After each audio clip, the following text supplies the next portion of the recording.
So let's talk about some Apex Predator swarms in Warhammer 40k 10th edition, with a look at 4 of the strongest Tyranids army lists around in 40k.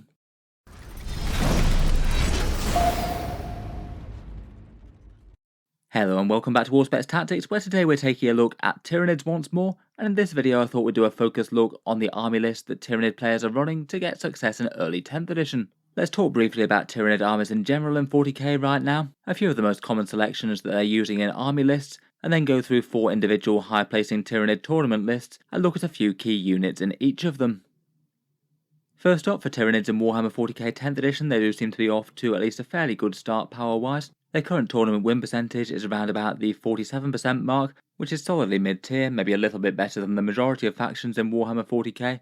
Obviously there are some massively standout ones far above that, like Eldari, Nidzilla, Cult and Nids for example. But amongst the ranks of more balanced Warhammer 40k factions, they seem to be holding up just fine. There's definitely a whole ton of armies that are weaker at the moment. Their core army rules bring the Shadow in the Warp for a big turn of chances to fail Battle Shock, maybe not the most massively impactful army-wide special rule, but occasionally could cost your opponent a few victory points. It's probably worth using somewhere around turn 2 or turn 3 when the battle has joined, and it could have the power to flip an objective perhaps. The hyper adaptations from the invasion fleet though I think are a lot more impactful. You get to either choose sustained hits against infantry and swarms, lethal hits against monsters or vehicles, or critical hits gaining precision on characters. I think all 3 of those are usable and just really depend on the army that you're playing against. It perhaps does give Tyranid armies just a little bit of an edge against skew lists, say armies that are bringing almost nothing but knights and vehicles, or armies that are bringing nothing but infantry. I feel like some of their stratagems are more powerful than others. The 5+ Feel No Pain one with Synapse I think is really good value for just 1 CP. If you're getting some swarms, then regenerating potentially up to 12 models for them for 1 command point is pretty standout as well. It is dependent on your opponent leaving them depleted, and there's a couple of ones to manipulate the hyper adaptations, suddenly generating a new one for a unit for 1 command point, or being able to get those critical hits on a 5+ for 2. That second one could be quite a nice one to have with a Hive Tyrant maybe. As the Tyranid armies go, it seems that maybe elites to more monster type armies tend to be winning more than swarms. It seems that things tend to skew either between a fairly balanced Tyranid list or full out monster mash. Just going full on swarms doesn't seem to be the way to go at the moment. Swarmy units might just struggle to punch up a bit against big tough monsters and vehicles. In general you do need some heavy stuff to destroy the enemy's heavies. As we'll see in the army lists, these are some of the more popular datasheets among top performing lists. Zoanthropes with their big psychic attacks. Perhaps the 4 most common monsters are the Exocrines, Auspex, Maleceptor and Tyranids. Hive Tyrants on foot, often without Tyrant Guard, are quite popular. Maybe some Biovores for board control and throwing out spores for objective markers. They seem to be playable even at the higher points cost, and then maybe back that up with some forward deploy or scouting Tyranids and swarms. A few more things to give people a bit more control over the objectives perhaps. Getting into the army list though, let's take a look at 4 different lists that have placed pretty highly at events. I think seeing lists that have done well at grand tournaments tends to be quite a good way to showcase what's good, as it both needs a good player and also an efficient list as well. This first one's by Lucas Badgery, who used it to take 5th at TGX Canada, going 5-1 against a field of 86 players, and this one very much feels like a big Nidzilla type list, loads of monsters here, and lots of big tough bugs for the enemy to deal with. Leading the list is a Hive Tyrant, and it seems that quite a lot of Hive Tyrants these days are just eschewing any Tyrant Guard or anything like that, just going in on their own toughness. They are at least somewhat hard to take out at 10 wounds, toughness 10 with their 4+ invulnerable save. There is still perhaps a unit that you'd want to try and hide behind cover if possible. I feel like even with the 4+ invulnerable save to keep him safe, he's still going to be very high on the opponent's hit list, costing a cool 220 points. He can give units within 6 inches the assault keyword on their weapons, which could be quite nice on quite a lot of the shooting bugs here, particularly ones with shorter range like the Maleceptor or Zoanthropes, and I guess those Tyrannifexes with the acid spray as well. He also brings some 3 stratagems for Tyranids nearby, and has a fair bit of threat himself, with fairly potent heavy venom cannon hitting on 2s with damage 3, and then getting the Bone Sword and Lash Whip for 6 attacks at strength 9, AP 2 and damage 3, and twin linked in combat, so he can punch up against tough stuff. For the monsters, there's a big 3 Exocrines. We'll take a look at their datasheet in just a second. Lots of damage 3 shots there and chunky defensive stats. 2 Auspexes, which just seem a little bit surprisingly undercosted for 125 points. Massive combat between their Maw and Shoveling Claws, and unlike most units in Warhammer 40k don't have to choose between the anti-infantry or anti-tank profile, they just get to attack with both. There's 2 Maleceptors for more close range damage 3 shooting, plus 4+ invulnerable saves to keep them safe, and then 2 Tyrannifexes with the acid spray. Enormous tanky Tyranid organisms with toughness 12, 16 wounds and a 2+ save. The acid sprays tend to be the popular choice on them with d6+6 attacks, a strength 6, AP2 and damage 2, and torrent, so they're basically flamers. Really quite a nice threatening general purpose weapon, that one. And because it's torrent, it can be quite good to use as overwatch as well. Backing all of them up, there's a unit of 5 barb gaunts, enormously efficient counter infantry with blasts to take down some enemy swarms and the ability to slow a whole bunch of infantry in the enemy army if that's necessary. 2 Biovores, and this was a list that's after the points update, so there were 65 points each. They can throw out spore mines to either slow down enemy advances towards objectives, or potentially use them to hoover up a few important secondary objectives, as the spore mines do count for those. Finally, there's 2 units of 3 Zoanthropes, really quite efficient shooting and quite tanky with their 4+ invulnerable saves. Again, we'll take a look at their datasheet in just a second. Overall though, looks like a very scary and very shooty Tyranid list. Does feel like it could be a bit of a stat check for a lot of armies. If you don't have enough anti-tank, you're not going to be able to deal with 10 really tough monsters, particularly when a fair few of them are either sporting invulnerable saves or -1 damage like the Tyranids, and they can all be moving up the board really quite quickly with that Hive Tyrant giving them advance and shoot, getting lines of sight on what they need to. Just for one showcase for miniatures out of that list, here's the Exocrine at 135 points. I think at that points cost he is very efficient. Toughness 10 and 14 wounds with a 3+ save is an absolutely fine defensive stat line for that kind of cost. And then on the offensive he gets d6+3 shots, strength 8, AP3 and damage 3, and he's got blast and heavy as well. So both potential for more damage there if he either shoots against hordes or is managing to stay still for a turn and doesn't need to move to get line of sight. Then they can also help the army with a bit of focus fire as well, which certainly looks like it will be handy in the previous list. If you shoot an Exocrine at one target, then the rest of the army gets to reroll a hit roll of 1 against that target, so it would often make sense to fire one of these first, and then buff the rest of the army trying to take down that one heavy threat. Definitely a scary shooting unit there. Probably doesn't want to wind up in combat, though if you can tank the enemy's combat damage, you could still stand still and fire out of it using the heavy keywords to still have good accuracy. Next up, we've got a more balanced swarm for Tyranids, this one by Chris Johnson, who used it to take second at Warhammer GT at Game Grid. Another run where mainly wins and 1 loss, this time in a tournament of 43 players. This one still brings a very nice collection of the good monsters, 1 Exocrine, 1 Auspex, 1 Maleceptor and 1 Tyranids, basically the same as the previous list but just 1 copy of each, and then backs that up with a whole bunch of swarms, infantry and infiltration things. The list is again headed up by the Hive Tyrant with the Venom Cannon, Bone Sword and Whip. The one in the previous list had Alien Cunning, which allows you to redeploy some models, could be quite good for getting initial lines of sight or hiding from them in the early rounds of the game. This one takes Adaptive Biology, which is 25 points for the upgrade. That's the one that gives you a 5+ Feel No Pain type ability, so really quite a massive survivability boost there. And then at the start of any turn, if he has taken some wounds but not been killed, he then generates a 4+ Feel No Pain, getting absolutely remarkably tanky, essentially a double durability from that normal one at that point. Probably worth it given that the model itself is like 220 points, seems like it's reasonable enough to spend the extra 25 to make it very tanky. Otherwise for characters we've got Death Leaper, Lictors are fairly popular, and Death Leaper brings some slightly boosted stats, 7 wounds and a 4+ invulnerable save, so not really all that easy to kill, particularly alongside Lone Operative so he can't be shot at long range, stealth to help him out against shooting, and fights first for some pretty potent defense against enemy melee if they charge him with say a medium infantry squad. He also helps mess around with enemy battle shock things, and if he happens to kill characters, it can generate CP as well. But generally forward deployed lone operatives that can start on objectives and just be a massive nuisance does seem kind of good for the amount of points he costs. Then we've got a Broodlord who's heading up a unit of Gene Stealers. These guys can scout 8 inches into the midfield, so on games that you're going first there's a pretty reasonable chance that they're going to be able to get a first turn charge on opponents in the enemy deployment zone, or at least take up a position somewhere out of line of sight to be able to try and do so in turn 2.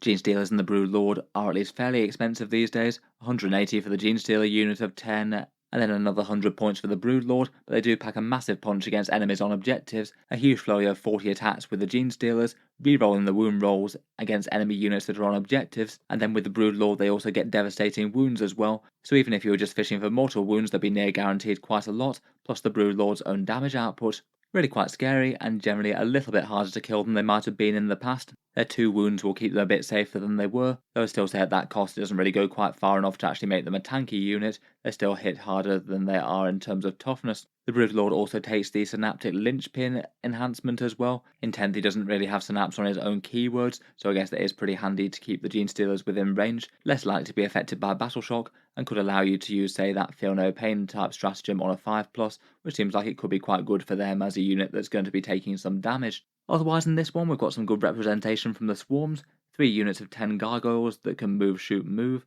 really quite nice skirmishers on objectives with a bunch of objective control. 2 units of 10 termagants, again they can do reactive movement things against the enemy, which can be kind of annoying in the right circumstances, and with quite a lot of swarms that are sort of annoying to engage, definitely some potential to use that 1 command point to regenerate a whole bunch of them. Then there's 3 Von Ryan's Leapers, Nasty Fight's first anti-infantry organisms to start in the midfield and give some more presence and backup to Death Leaper on the forward objectives. A unit of 3 Venomthropes to provide -1 to hit, I guess could be handy enough to run those either with the Zoanthropes or with the big monsters perhaps. 3 units of 3 Zoanthropes with their very efficient shooting that we'll take a look at in just a second, and then that pleasing mix of 4 different efficient monsters. Really quite cool to see a Tyranid list doing well with so much different unit variety, and a good mix of both swarms, monsters, and specialist organisms. Lots of raw damage output, they may be a little bit less than the Monster Mash one, but a lot more units to go running around the board doing secondaries and things, lots of objective control swarms, and a lot of threat in the early game to the mid board with the Gene Stealers, the Death Leaper, and the Von Ryan's Leapers. As that list went quite so heavy on them, here's the Tyranid Zoanthropes for 90 points for 3 of them. These are an absolute staple in the majority of competitive Tyranid lists at the moment, definitely being one of the stronger units out there. These guys are just all around efficient for basically 30 points per model, really quite tough with 3 wounds at toughness 5 and a 4+ invulnerable save, that's easily enough to get them by.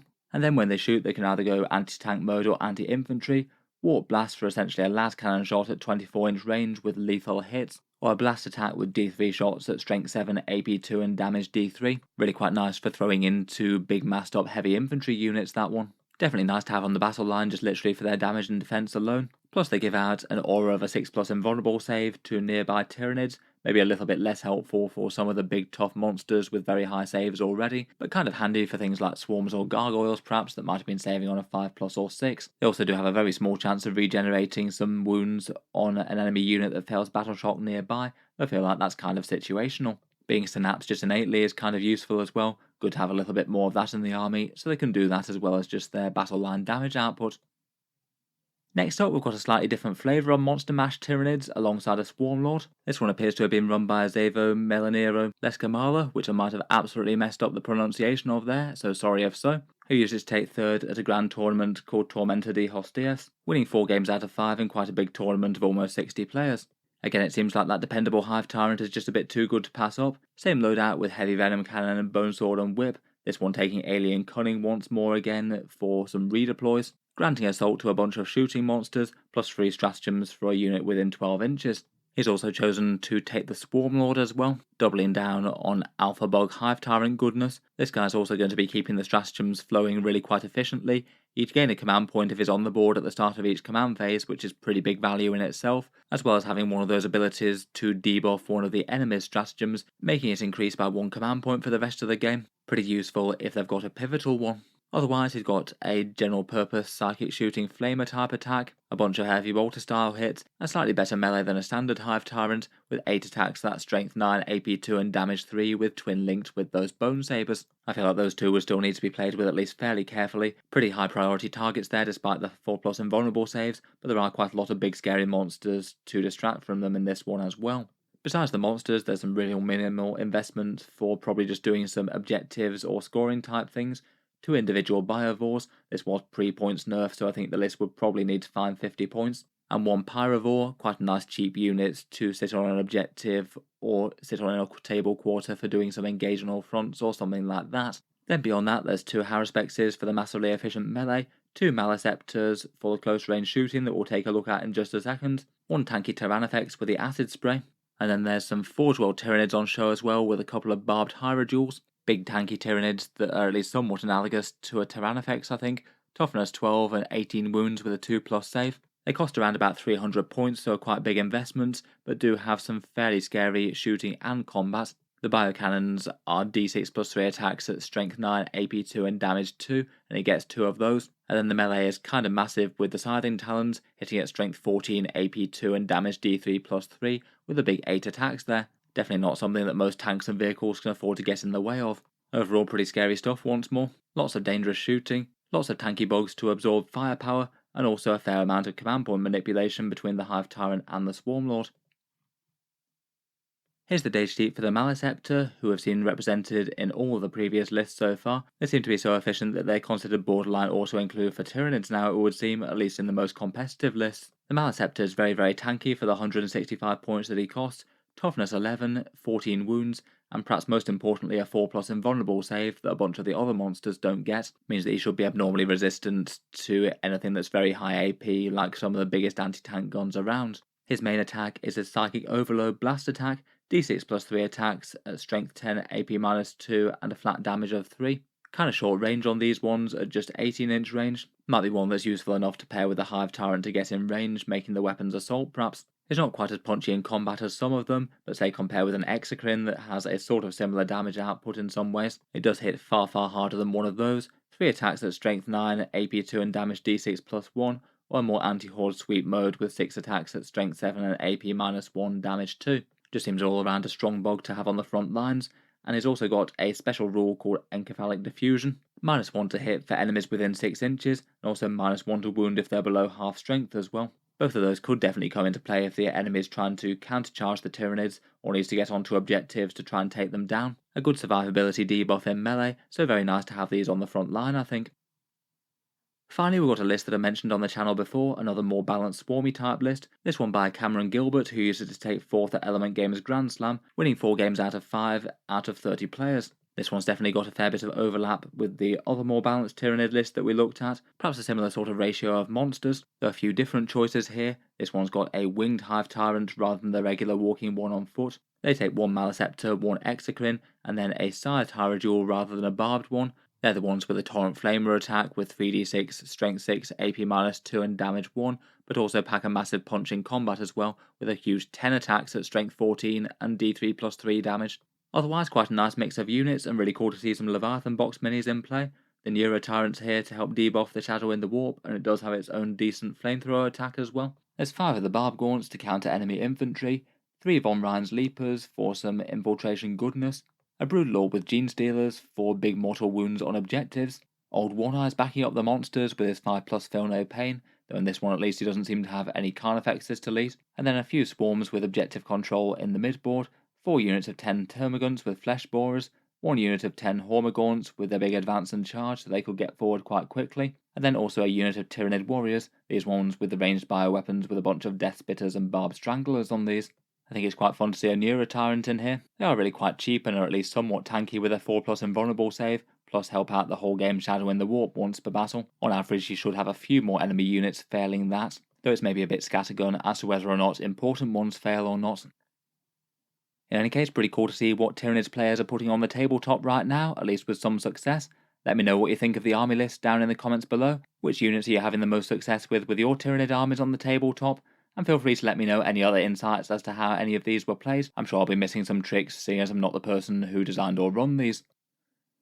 If you've enjoyed the video, then feel free to subscribe to Auspex Tactics. I'll certainly keep the regular 40k videos coming. I do tend to post new ones just about every day. And finally, if you have been enjoying all the videos on the channel, I would just like to mention that Auspex Tactics does have a Patreon page as well, and if you're interested in supporting, you can find that linked in the video description below. Channel patrons do get a fair few advantages, seeing certain videos early, regular votes to see what sort of things happen next on the channel, and automatic entry into the regular prize giveaways with a chance to win some really big model kits each month. If any of that sounds good to you, or you'd just like to help support, the link is down in the video description. In any case, a massive thank you for listening, and I'll hope to see you guys next time.